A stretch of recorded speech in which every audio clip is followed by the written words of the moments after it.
తెలంగాణ రాష్ట్ర ప్రభుత్వం ప్రతిష్టాత్మకంగా చేపట్టిన కళ్యాణ లక్ష్మి షాదీ ముబారక్ పథకంలో భాగంగా పేదింటి ఆడబిడ్డలకు ఆర్థిక సహాయం అందించాలనే ఉద్దేశంతో ఈ పథకం ప్రారంభించబడిందని అన్నారు.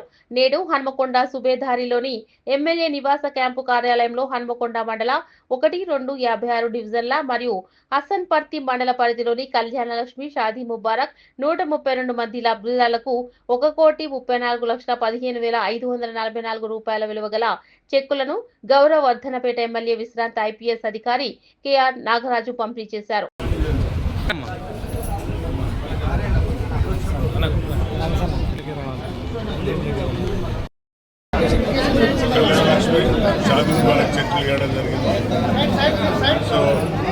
అలాగే ఇల్లు లేని నిరుపేదలు ఎవరైనా కూడా కట్టుకోలేని పరిస్థితులు ఉంటే వారికి ఇల్లు కట్టించే బాధ్యత కూడా కంపెనీతో మాట్లాడి మా నాయకులకు అందరికీ చెప్పిన అలాంటి వాళ్ళని గుర్తించండి. 5 లక్షలతో ఇల్లు కట్టుకోలేని నిరుపేదలు ఎవరైనా ఉంటే స్థలం ఉండి వారి గుర్తించి కొందరు శాంక్షన్ అయినాక మేము కట్టుకోలేమని రిటర్న్ ఇస్తున్నారు. సో రిటర్న్ వద్దమ్మా మేము కట్టిస్తాం. కంపెనీతో మాట్లాడినాం. ఆల్రెడీ వర్ధనపేట, పర్వతగిరి, వంగపాట్ల కూడా స్టార్ట్ అయింది. పెగడపల్లి కూడా స్టార్ట్ అయింది. సో ఎవరైనా నిరుపేదలు కట్టుకోలేని పరిస్థితులు ఉంటే 5 లక్షలతోనే కట్టించే బాధ్యత నేను ఆ కంపెనీ వాళ్ళని తీసుకున్నాం. మా నాయకులకు అందరినీ తెలియపరచడం జరుగుతుంది. సో ఈరోజు కళ్యాణ లక్ష్మి చెక్కులు ఇవ్వడం, అభివృద్ధి విషయంలో, సంక్షేమం విషయంలో కాంగ్రెస్ ప్రభుత్వం ఈరోజు అన్ని మున్సిపాలిటీలో వరంగల్లో గెలవడం మీరు అందరూ చూశారు. ప్రజల యొక్క తీర్పును గౌరవించాలి.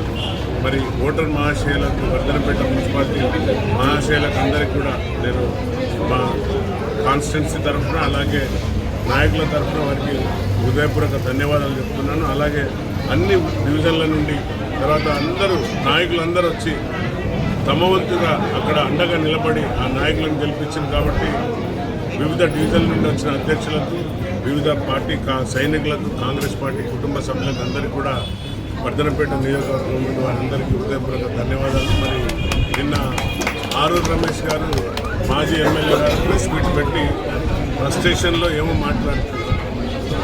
అంటే మరి ఆయన ఎంఏ చదివిందని చెప్తున్నాడు. మరి టిల్లుకు గుళ్ళకు తేడా తెలియని వ్యక్తి విమర్శించే విధానం, టిల్లు అంటే హీరో, ఈ హీరో బిరుదు ఇచ్చినాం టిల్లు అని. మరి మా ముఖ్యమంత్రి గారిని ఏకవచనంతో వాడు వీడు కొట్టోడు అంటున్నాడు. మరి ఇద్దరిని పక్క నిలబడి ఎంత రైట్ ఉంటారో మరి నువ్వు కూడా పక్క నిలబడితే నీ హైట్ ఎంత ఉంటుందో తెలుస్తుంది. మరి టిల్లు అనే బిరుదు ఇచ్చినాం. దానికి నువ్వు నన్ను ఏదో అసభ్య పదజాలతో మాట్లాడడం నీ సంస్కారానికి వదిలేస్తా.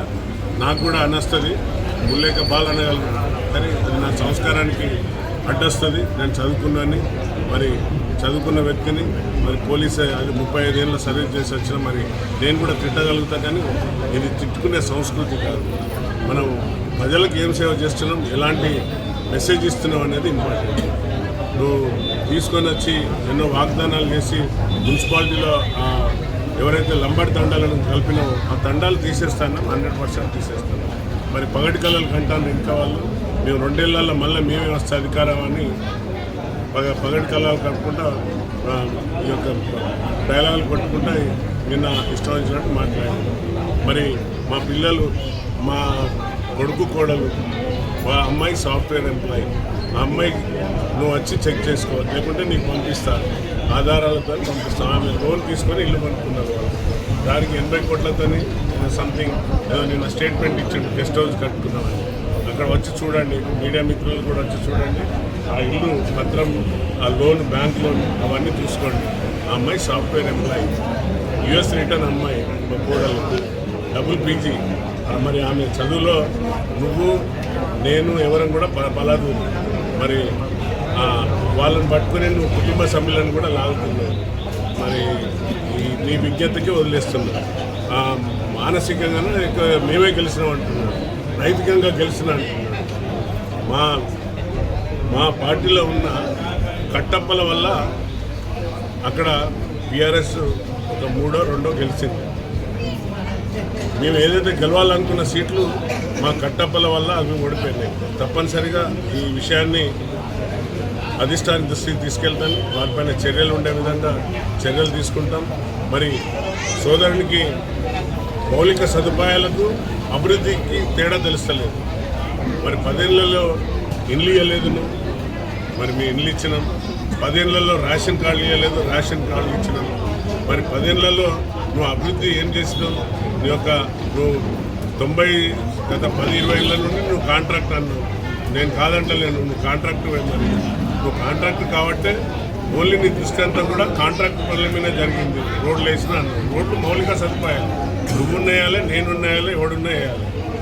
స్ట్రీట్ లైట్లు పెట్టడం మౌలిక సదుపాయాలు, ఇవన్నీ మౌలిక సదుపాయాలు. అభివృద్ధి అనేది నీ దృష్టి ఏంటిది అనేది మేము క్వశ్చన్ చేసాం. బస్ స్టేషన్లో మేము గాయగత్తర అయితేనే ఉంటాను. గాయగత్తర కాదు, ఏం కాదు. నేను నిదానంగానే మాట్లాడతా. ఇవన్నీ కూడా పోలీసులను అడ్డు పెట్టుకొని మేము ఏం పనులు చేయాలి ఇప్పటివరకు నేను ఛాలెంజ్ చేస్తున్నా. ఎవరైనా కార్యకర్తల మీద కానివ్వండి, లేకుంటే ఇంకెవరి మీద కానివ్వండి, లేక ల్యాండ్ విషయాలలో నీకు అమ్మనందుకు వాళ్ళని లాకప్లో వేసి కొట్టించి వీడియో కాల్ చూసి ఆనందపడినాము. మరి ఈ విషయాలన్నీ కూడా నేను గతంలో మీ నాయకులే అన్నాను, నేను అనలే. మండలానికి ఒక గెస్ట్ హౌస్ కట్టుకున్నాడు, గాజుల గలగలండి నిద్రపోవడం మావాడని మీ నాయకులే అన్నాను, నేను అనలేదు. నేను ఎందుకంటే నేనేమన్నా నీతో పార్ట్నర్నా, లేకుంటే నీతో ఏమన్నా షేర్ హోల్డర్నా, లేకుంటే నేనేం కాదు కదా. నేను అన్నీ మీ నాయకులే కదా, మీ నాయకులే అన్నారు. మండలానికి మంచం అని వాళ్ళే అన్నారు, గాజుల గలగలేదు నిద్రపోదని వాళ్ళే అన్నారు. వాళ్ళే కదా, వాళ్ళు చెప్తేనే నాకు తెలిసింది, నాకేం తెలుస్తుంది లేకుంటే. మరి నువ్వు ఏ విధంగా ఒక్కొక్క మండలానికి గెస్ట్ హౌస్ కట్టుకున్నావు, దానికి చాలామంది ఉదాహరణలు కూడా చెప్పిండ్రు, ఏ విధంగా వచ్చినాయి, వాటికి ఎవరు కట్టించిండ్రు. పోలీసు వాళ్ళని అడ్డు పెట్టుకొని కట్టుకున్నావు, కొంతమంది రియల్టర్లను అడ్డు పెట్టుకొని కట్టుకున్నావు అని వాళ్ళ నాయకులే చెప్పిండ్రు. నేను అంటలేను, ఇది ప్రజలలో ఉన్న స్పందన, నేను అనలేదు. నీ పర్సనల్ విషయాలు నాకు తెలియదు కదా. మరి మేము ఎంతవరకు కూడా నేను వర్ధన్నపేట నియోజకవర్గాన్ని, అది పాత సమితి, గత 15 ఏళ్ళు అంటే 3 సార్లు ఎమ్మెల్యే, ఒకసారి మినిస్టర్, నువ్వు 2 సార్లు ఎమ్మెల్యే. నేను అనేది ఏంటంటే అభివృద్ధి అనేది ప్రజలకు అందుబాటులో వచ్చే విధంగా వర్ధన్నపేట నియోజకవర్గాన్ని ఏ విధంగా అభివృద్ధి చేసినావు అని అడుగుతున్నాను. నువ్వు కోనారెడ్డి చెరువు మీద ఏదైతే తెచ్చిన వర్క్స్ పైన దాన్ని తట్టని మట్టిపోయకుండా దానిపైన బిల్లులు ఎత్తుకున్నారు. మరి ఫీడర్ ఛానల్ నేను ఇన్ని కోట్లు తెచ్చి చేసినాను, మరి ఎందుకు నిండలే? ఫీడర్ ఛానల్ క్లీన్ చేసి నువ్వు చేసిన అభివృద్ధి ఎక్కడుంది? అది మేము దాన్ని క్లియర్ చేసి ఈరోజు మద్దతు ఇచ్చే బాధ్యత తీసుకున్నాం. డబ్బులు లేకుండా కూడా మేము సొంత నిధులతో రైతుల యొక్క వారి యొక్క కష్ట సుఖాలను ఆదుకున్నారు ఆ ప్రభుత్వం. కాబట్టి మేము ఆ యొక్క ఫీడర్ ఛానల్ క్లీన్ చేసి నీళ్లు నింపించిన, మరి ఇంద్రమ్మ ఇల్లు ఇచ్చిన ఘనత మాదిన్నది. నువ్వు వస్తే చూపెడతా. కళ్ళలేని కబోదిలాగా మాట్లాడకుండా 150 ఇళ్ళు కట్టించినాం. ఎవరైతే నిరుపేదలు కట్టుకోలేని పరిస్థితి ఉన్నా కూడా వారి కోసం ఒక ప్రైవేట్ కంపెనీని మాట్లాడి తెచ్చి కట్టించిన ఘనత మా కాంగ్రెస్ ప్రభుత్వం. మేము మా అభివృద్ధి ఆ విధంగా ఉంటుంది. మీ కమిషన్ల కోసమో లేకుంటే ఇంకేదానికో కోసమో కాదు పనిచేసింది అక్కడ.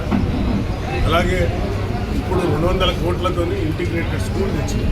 ఆ స్కూల్ వల్ల మన పిల్లలకు ఉచిత సదుపాయం వితౌట్ ఫీజు.